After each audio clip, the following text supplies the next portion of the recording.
Hello, welcome back to another video. Today I'm going to show you my favorite teas from 2024, and I have a lot, so let me show you. So, disclaimer, this year I was working and interning at a tea farm. So that tea farm is primarily where most of my tea is from the past year, because I fell in love with it there and I continue drinking it.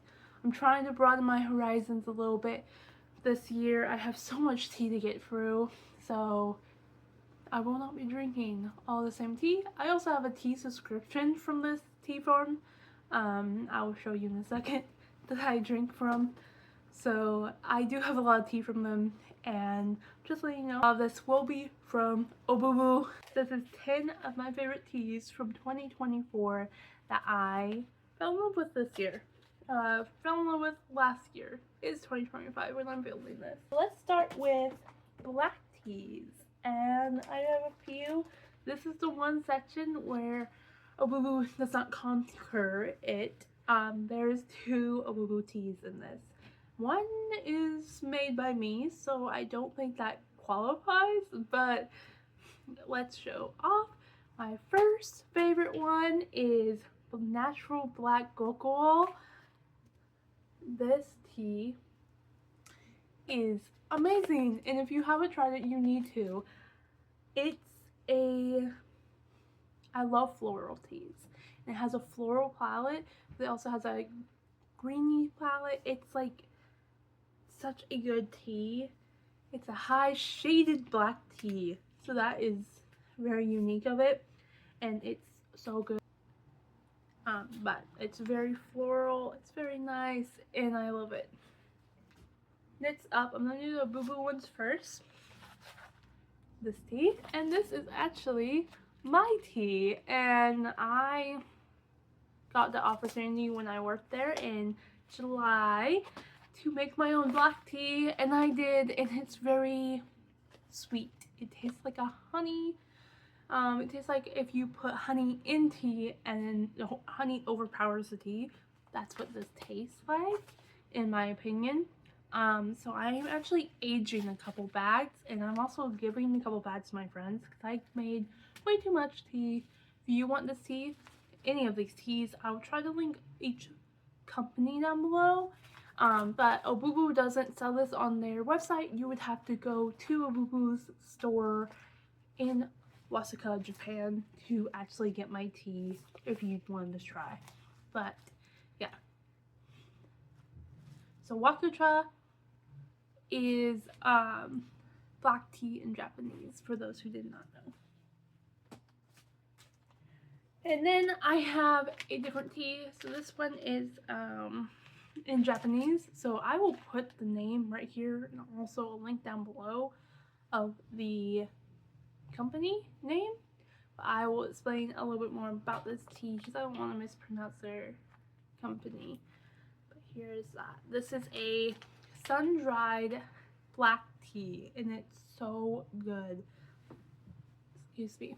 I got 4 different cultivars of this tea, but this company, I will put their link down below. Very nice company, and their sun-dried teas are so unique and so good. I suggest you try it. Then next up, I have not a Japanese tea, but a Chinese tea that I bought in Japan. So very kind of same. So these are actually in orange and lemon pills, orange pills, one of those. And it has black tea and flowers inside, and it tastes so nice and cozy. I tried this at a tea festival in Japan, and it reminded me of home, so I bought it, and that's what it is. I'm saving this as well because it takes like 40. It can take up to 40 steeps, so I saving this for a day, a rainy day. Recently it's been sunny and I'm in Washington State, so no rainy days yet. The next rainy day I will definitely be drinking this, but I can't wait to share this with my siblings because every single tea I've been trying to make them drink They say it's disgusting and bitter. It's a green tea, but it's also a cozy green tea. This is how I judge these now. Cozy makes me feel warm inside and like a hug. And now, this is not a specific tea that I fell in love with. It's an entire tea type that I fell in love with this year. And that is hojicha. So hojicha, I rarely had. I think I had once before, or maybe I had it once outside of Japan. And then I went to Japan and I fell in love with it. I learned how to make it from the very beginnings, from harvesting to the roasting and packaging. So I loved it. I fell in love with the tea even before that, but it was the one tea I did know how to make from the very beginning to the end. And I was allowed to make it from the very beginning to end, other than my black tea. And this hojicha is one of my favorites from Obubu. I have a couple more hojichas. They're out in my cupboard, cupboard. One of them is from Uji, one of those lovely, if you ever been to Uji, you know they roast the hojicha on the street, so it makes you drawn to their lovely tea shops, and one of them caught my eye, so I bought it. And it's a lot more smoky than this one, but this one is very good. I like this one and Basic Roast from Obubu, but I like this one the most. And I would say if you're trying to get off coffee as well, you're a black coffee pot drinker, this will also, you overbrew the Basic Roast. We accidentally did that, and it tastes just like kind of gross coffee, but it does taste good when you actually brew it right. It's such a toasty, warm hug in a mug is what I always say. It's not smoky for those who are worried about it. At least this one, I'm talking about this one specifically. It's not smoky, and it's just warming. It's toasty, it's nice, it's nutty.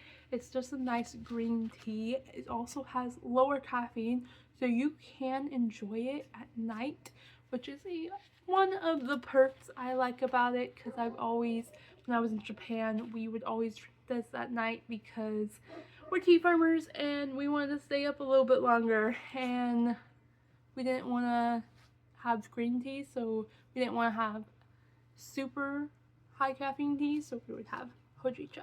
I get into my green teas. I want to show you a tea that's kind of different, and I know a lot of people don't have, and this one is my favorite for cold brew, but that's Minryo Kochicha. Another tea that I never had before I went to Japan. Hojicha. Hojicha is the stems of the tea, as you can see. A little bit of picture right now. The stems of tea, and it's delicious. I used to make this when I was doing tea tours in Japan. I would make this for the cold brew, and it was so good. It's delicious tea. Super nice and fresh, but it's also mellow. It's just perfect for a cold brew, perfect for the summertime, and I suggest you try hojichas as well. Most of them, I have a couple, and most of them are perfect for the summertime. This one I like the most, mainly because I have the most memories with it, and that's part of tea. So that's the end of most of the other teas. Now let me show you green tea. Now these are all actually from Obubu. Never mind, I found my other one. These are all but one is from Obubu. My goal at Obubu was to try most of their teas when I was there. So that's why I have too many teas to count from Obubu, because I fell in love with them. I've also kind of overspent in Japan on tea. So let's say my two favorites. One I actually did not try in Japan, and I got in a tea subscription box from Obubu, and that is Autumn Moon. Autumn Moon sencha, and it's the sencha they make in the autumn time, and this sencha is so good. I wrote an entire blog post. I did a YouTube video. I'll put up there. Watch it if you want to know way more details about this. But it's a mellow sencha that's nutty and it's so good. It's like, it's perfect sencha for, okay, I'm the type of person who does certain flavors in the spring, summer, and certain flavors in the fall and winter. Fall and winter, I do nutty, warm, black teas, oolongs, roasted teas, and in the summer I do green teas, oolong, lighter oolongs, white teas, and all of those, just because they are, I feel like the flavor profiles fit that season more. But this is a green tea that I will be drinking in the winter time mainly, and I suggest you try this out at Obubu as well. Now, when I was in Obubu, I had two favorite teas. When I first got there, I fell in love with Spring Sun. Spring Sun. Spring Sun is one of the first harvest teas at Obubu. It's a spring tea, and it's actually not shaded, so it has a little bit more astringent taste, in my opinion, and it has a fresh astringent taste, and I honestly love to overbrew this tea and make it very powerful and punch your face when you drink it. But it also has that sweet aftertaste. But yeah, I would do 10 out of 10. I fell in love with it, but then I tried something else and I fell in love more, and that's Brightness sencha from Obubu, and this is a shaded summer tea, and this one, it's so fresh and it's sweet. It has a little bit, it's fresh, it's stringent, sweet, all the things you look for in a sencha, and it's so good. It's a summer harvest as well, which is surprising. It does have that little different edge to it because of that as well. Instead of a shaded tea from the spring, you can tell a little bit difference if you're a tea drinker like I am. But this tea, I'm almost out of it, but I can't buy any more until I drink all of my tea. I have way too much. I do see that since this Spring Sun was recently sent to me for my subscription at Obubu, and it's not open because I have too much tea and I can't open this. I think I have another Spring Sun somewhere. Actually, this might be the Spring Sun I bought. I'm lost. I think I did buy a Spring Sun. I don't remember. Okay, last Obubu tea, and that is Kabuse sencha, which is a high quality sencha. The highest quality grade of sencha is Kabuse, means to shade, and it is so good. This year's harvest from Obubu is so sweet and so nice. After trying it during tea tour every single time, this is a good sencha, and this is a good sencha. Kabuse, it's so good. It's so sweet and so nice. This is also a very unique sencha, so if you do want to get into senchas, you need to try this one 100%.